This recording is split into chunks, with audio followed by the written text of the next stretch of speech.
खास पेशकश ब्रोकर बोले क्या कह रहे हैं बड़े बड़े ब्रोकरेज हाउसेस। और सुबह सुबह इतनी सारी रिपोर्ट्स में से कुछ चुनिंदा शेयरों को लेकर के खंगाल करके लेकर के आते हैं आपके पास हमारे हर्ष जी। और हर्ष हमारे साथ जुड़ चुके हैं तमाम रिपोर्ट्स के साथ। हर्ष, शुरुआत कहाँ से कर रहे हैं? जी सर, सरकारी कंपनी गेल से हम लोग शुरुआत कर लेते हैं यहाँ पर। और अगर आप देखें तो नुआमा की रिपोर्ट है, खरीदारी की सलाह दी है। 225 रुपये के इन्होंने प्रति शेयर के भाव के लक्ष्य दिए हैं। सबसे पहले कहना है इनका कि जो टैरिफ की तरफ से जो ऐलान होता हुआ दिखा है उससे कंपनी को वन टाइम मुनाफे में गेन होता हुआ दिख सकता है। इसके अलावा पेट्रोकेमिकल सेगमेंट में FY27 से वित्त वर्ष 2027 से रिकवरी होती हुई दिखेगी। साथ ही एडमिनिस्ट्रेटिव प्राइस मैकेनिज्म के जरिए गैस सप्लाई घटने से कंप्रेसर में जो है यहाँ पे लागत उसकी बढ़ती हुई दिख रही है। यहाँ पे जो यहाँ पर बेसिकली रेगुलेटरी बोर्ड है, petroleum and natural gas regulatory board जो है, पाइपलाइन की क्षमता का अनुमान वहाँ से घटाया गया है। और साथ ही वित्त वर्ष 2027 में गैस ट्रांसमिशन एबिट की बात करें तो उसमें 42% की ग्रोथ की संभावना, एक अच्छी संभावना दिखा रहे हैं। और साथ ही कंसोलिडेटेड एबिट की बात की जाए तो 24% की बढ़ोतरी हो सकती है। चलिए ठीक, ये बात यहाँ पर निकल करके आई है। बातचीत हम लोगों ने की भी थी इस पर और दोनों विशेष मेहमान हमारे साथ जुड़े हुए हैं। अरुण सर, कैसे देखेंगे आप गेल को? 225 तक के टारगेट यहाँ पर निकल के आया है नुआमा की तरफ से। आप क्या कहेंगे गेल को लेकर के? जी, ये स्टॉक 190 192 तक जा सकता है। ऑलरेडी मैंने कहा ये अच्छा बेस 170 के आसपास बना चुका है। मोमेंटम पॉजिटिव है और काफी दिनों के बाद इसमें ट्रैक्शन नजर आ रहा है। तो बुलिश स्ट्रक्चर है, 190 तक के टारगेट रहेंगे। अगर किसी ने शॉर्ट टर्म के लिए लिया है तो 170 171 से स्टॉप लॉस कर। चलिए, ये बात यहाँ पर जो है गेल को लेकर के निकल के आ रही है। गेल के बाद अगली कंपनी कौन सी होगी हर्ष? जी, CG पावर इंडस्ट्रियल सॉल्यूशन। पीछे ये जो स्टॉक है काफ़ी ज़्यादा खबरों में रहा, मुरगप्पा ग्रुप का भी। और साथ ही सेमीकंडक्टर में जो तमाम तरह की खबरें आई उसके बाद से स्टॉक में एक बम्पर रैली बनती हुई दिखी। यहाँ पे मॉर्गन स्टैनली की रिपोर्ट है, ओवरवेट की सलाह है और 799 रुपीज़ का इन्होंने यहाँ पे टारगेट तय किया है। अब इनका सबसे पहले कहना है कि कैपिटल गुड्स मार्केट में अगर सबसे डाइवर्सिफाई कोई कंपनी है तो वो ये कंपनी है। इसके अलावा एक मजबूत मैन्युफैक्चरिंग ग्रोथ जो है इस कंपनी में दिख रही है आने वाले समय के लिए। पावर सेक्टर में एक अच्छी ग्रोथ है और आने वाले क्वार्टर्स में इसका फ़ायदा मिलता हुआ स्टॉक को दिखेगा। यहाँ पे सेमीकंडक्टर में जो कंपनी की जो सब्सिडरी है उससे जो जिस तरीके से गुजरात के साणंद में प्लांट की बात हुई है यहाँ पे जो उससे जो है वो फ़ायदा मिलेगा। लेकिन अभी ये शॉर्ट टर्म के लिहाज से नहीं, लॉन्ग टर्म के हिसाब से इसको मान रहे हैं। लेकिन ये कह रहे हैं कि इसका फ़ायदा यहाँ पे मिलता हुआ दिखेगा। और आखिरी में रेलवे सेक्टर में भी कंपनी जो है एक्सपेंशन कर रही है तो वो भी एक पॉजिटिव ट्रिगर बता रहे हैं। हाँ, तो कई सारे एक्सपेंशन प्लान हैं और इंट्राडे हाई पे ट्रेड करता हुआ। प्रदीप सर, CG पावर पे लगातार हम लोग बात कर ही रहे हैं, बताइए सर अभी क्या लग रहा है और आप सहमत हैं इस रिपोर्ट से मॉर्गन स्टैनली की? बिल्कुल विपुल जी, मुझे लगता है कि जिनके पास है उनको तो वेट डेफिनेटली करना चाहिए। डे हाई पे भी है और हमने आप ही के शो में बहुत बार ऑलरेडी स्टॉक को लेकर डिस्कशन किया है। एंड आप देखेंगे ऑलमोस्ट जो म्यूचुअल फंड होल्डिंग है, म्यूचुअल फंड वालों का भी होल्डिंग यहाँ पे बहुत ज़्यादा है।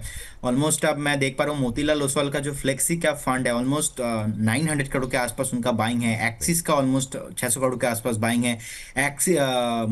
निपॉन का भी ऑलमोस्ट 400 करोड़ के आसपास बाइंग है।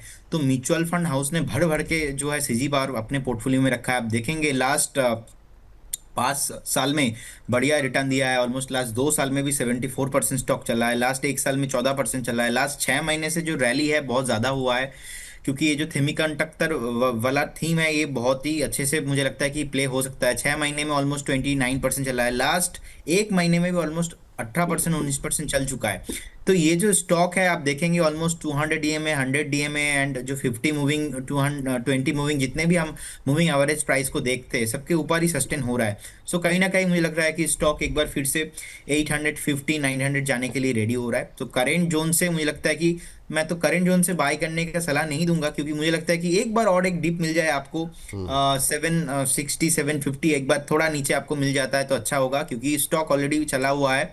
तो मुझे लगता है कि नीचे आपको मिलेगा, एक बार वेट करके जाइए। लेकिन मैं पॉजिटिव हूँ, मुझे लगता है कि नेक्स्ट 2-4 क्वार्टर अगर आप वेट करके जाते हो तो रिजल्ट भी एक बार देख लेंगे तो बेटर होगा। और लास्ट टाइम का जो रिजल्ट आया था वो भी बढ़िया था। अब देखेंगे ओवरऑल प्रॉफिटेबली कंपनी है तो एक बार होल्ड करने का ही सलाह रहेगा। ऐसा कोई प्रॉब्लम विपुल जी मुझे लगता नहीं है इस काउंटर में। और 1000 करोड़ के ऊपर तो इनका पैड भी है, ऑलमोस्ट 1,23,000 करोड़ के ऊपर इनका मार्केट कैप भी है। सो प्रॉफिट ग्रोथ भी देखा जाए ईयर टू ईयर बेसिस पे लास्ट टाइम जब पोस्ट किया था ऑलमोस्ट 12% के आसपास है। तो ठीक है, बने रहने का सलाह होगा। बने रहने की सलाह यहाँ पर दी जा रही है। सीजी पावर पे फ्रेश बाय के लिए अभी थोड़ा सा वेट करें, ये सलाह यहाँ पर है। 2 कंपनियां हो गई हैं, तीसरी कंपनी के लिए चलते हैं हर्ष के पास। हर्ष बताइए अगली कंपनी कौन सी जी, है? अडानी पोर्ट्स की हम लोग बात कर लेते हैं। यहाँ पर जेफरीज की रिपोर्ट है, खरीदारी की सलाह दी और 1815 रुपये प्रति शेयर के भाव के लक्ष्य इन्होंने तय किए हैं। इनका ये कहना है कि कंपनी चाहे अब नेशनल घरेलू की बात कीजिए, अंतर्राष्ट्रीय बाजार की बात कीजिए, बहुत तेज़ी से एक्सपेंशन कर रही है यहाँ पर। इसके साथ ही इनका कहना है कि कंपनी का जो लक्ष्य 2030 तक 100 टन कार्गो वॉल्यूम यहाँ पर जो है वो करना है यहाँ पे। इसके साथ यहाँ पर एबिटा और एबिटा मार्जिन पे ग्रोथ पर पूरा फोकस है। वित्त वर्ष 2026 तक पूरा ओवरऑल अगर बात की जाए तो एबिटा ग्रोथ जो है वो 14 से लेकर 19% और वॉल्यूम ग्रोथ जो है वो 12 से 14% रहने की उम्मीद जताई जा रही है। यूएस में जो टैरिफ की जो जिस तरह की स्थिति है उससे बहुत ज़्यादा वॉल्यूम पर इम्पैक्ट होता हुआ नहीं दिखेगा। कैपिटल एलोकेशन जो है वो और मजबूत हो रहा है कंपनी का।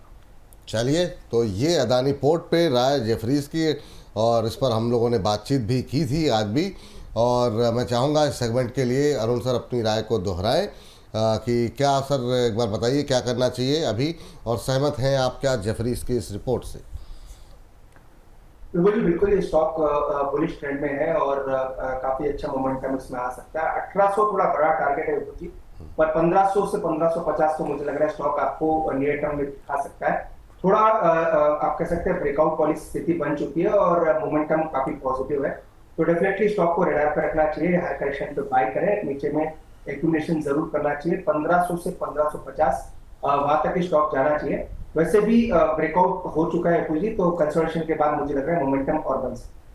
ठीक सर, चलिए, तो ये बात जो है निकल करके आई है अदानी पोर्ट के लिए। और आज की आखिरी कंपनी जो कि है ब्रोकर्स के रडार पर, जानते हैं हर्ष से। हर्ष बताइए। जी, टीसीएस की बात कर लेते हैं, टाटा कंसल्टेंसी की। और आईटी स्टॉक्स वैसे भी यहाँ पर एक अच्छे मोमेंटम में है। सीएलएसए की रिपोर्ट और परफॉर्म की रेटिंग और 4279 के जो है इन्होंने यहाँ पे लक्ष्य दिए हैं। अब इनका देखिए, सबसे पहले इनका ये कहना है कि डिमांड आउटलुक जो है जैसे Q1 में जो था उससे वो बेहतर होता हुआ आगे वाले दिनों में दिख सकता है। आने वाले क्वार्टर्स में यहाँ पर मैनेजमेंट जो है वो एआई से एक अच्छे रेवेन्यू की आने वाले क्वार्टर्स में उम्मीद करके चल रही है। बेहतर परफॉर्मेंस दिख सकता है एआई सेक्टर की बात की जाए यहाँ पर। तो इसके अलावा इन्फोसिस में हम सब जानते हैं कि अभी बायबैक का ऐलान हुआ है यहाँ पे, तो ऐसे में जो है टीसीएस के ऊपर भी प्रेशर बन रहा है। और खास तौर पे यहाँ पर सीएलएसए ने ये रिपोर्ट इसके बायबैक पे भी छापी है। इनका इस हफ्ते कहना है कि Q3 में 2000 करोड़ के टेंडर बायबैक आ सकते हैं। और हम लोग बता दें दिसंबर 2023 में इसका जो आखिरी बायबैक आया था। तो ये ओवरऑल रिपोर्ट है। ये फिलहाल के लिए रिपोर्ट निकल करके आई है। और इस बीच हमारी मनीषा जी, हमारी दर्शक हैं मनीषा मिनी वाइफ्स के नाम से, कह रही your shows best of the world sir, love you all. Thank you Manisha ji, ढेर सारा प्रेम भेजने के लिए हाथ जोड़ के अभिनंदन आपका। और बीएससी में एंट्री के बारे में जहाँ तक बात है, अगर टाइम रहेगा तो लास्ट में पूछ लेंगे, अदरवाइज 1 बजे आपका प्रश्न का उत्तर लेंगे। लेकिन अभी के लिए प्रदीप जी आप ज़रा बताइए सीएलएसए की रिपोर्ट जो है टीसीएस के बारे में। मुझे लगता है हम लोगों ने आपके साथ 1-2 हफ्ते पहले एक शो किया था प्राइम मेंबर्स के लिए 1 बजे, उसमें आपने टीसीएस की कॉल दी थी। अभी क्या करना चाहिए? 4200-4300 के आसपास के टारगेट निकल के आ रहे हैं। देखिए विपुल जी, टीसीएस का कॉल लगातार मैं लास्ट 2 महीने से दे रहा हूँ, और 2 महीने से मैंने आप सब ऑल चैनल में सबको, और स्पेशली आपको तो बार बार मैं बोलता हूँ कि आईटी में बुलिश मैं हूँ। मैं पहले भी था, अभी भी हूँ, बाद में भी मैं रहने वाला हूँ। एंड मुझे कोई भी आके कन्विंस नहीं कर पाएंगे कि आईटी क्यों नहीं, मतलब वो चलेगा नहीं। ऐसे बहुत सा मैं न्यूज़ वगैरह देख रहा था, लेकिन धीरे धीरे वो थीम ना मुझे लगता है कि बदल रहा है। और हर्ष जी ने जो बताया एआई कमिंग नेक्स्ट 4 से 5 क्वार्टर एआई से, स्पेशली इंडिया में टीसीएस एंड इन्फोसिस जैसे ही कंपनी काम कर रहा है, तो मुझे लगता है कि एक बहुत बड़ा थीम है। और निफ्टी स्पेशली आप आईटी को देखेंगे, ऑलमोस्ट 45,500 46,000 के आसपास का टॉप बनाया था, नीचे ट्रिपल बॉटम बनाया 31,200 31,500 के आसपास। तो बॉटम बनाने के बाद अभी जो निफ्टी आईटी इंडेक्स ट्रेड हो रहा है ऑलमोस्ट 35,929 के आसपास।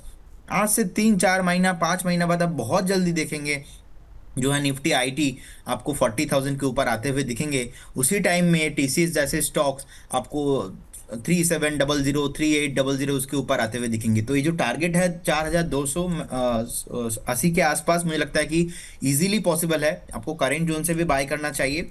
और डिस्क्लेमर देना चाहूंगा, आई थिंक हमने आज से 12 से 15 दिन पहले हमारे क्लाइंटों को भी बाई कॉल दिया है और मेरा टारगेट है 3,900, उसके ऊपर और भी मल्टीपल हाईज आपको बनते हुए दिखेंगे। The reason is inter IT pack अभी नहीं चल रहा है, दुनिया अभी तो 2 हफ्ते से मैं देख रहा हूँ दुनिया अभी बाई करने के लिए रेडी है, लेकिन उससे 2 हफ्ता पहले कोई बाई नहीं कर रहा था। मुझे लगता है कि इसका मैं एबिटा बाई पीए भी कैलकुलेशन करके देख रहा था, तो वैल्यूएशन आ रहा था ऑलमोस्ट 3,850 के आसपास। तो अल्टीमेटली अभी भी मुझे लगता है कि इसमें वैल्यू बहुत है, स्टॉक चला नहीं है, डेफिनेटली आपको बाई करना चाहिए। और टीसीएस तो अभी एवरेज करना चाहिए जिनके पास ऑलरेडी है, और फ्रेश बाय भी आप करके जाइए। इस केस में एक स्टॉप लॉस जरूर मेंटेन करके जाइए 2950 के आसपास। 2950 एक स्टॉप लॉस मेंटेन कीजिए और बने रहिए इस काउंटर के साथ।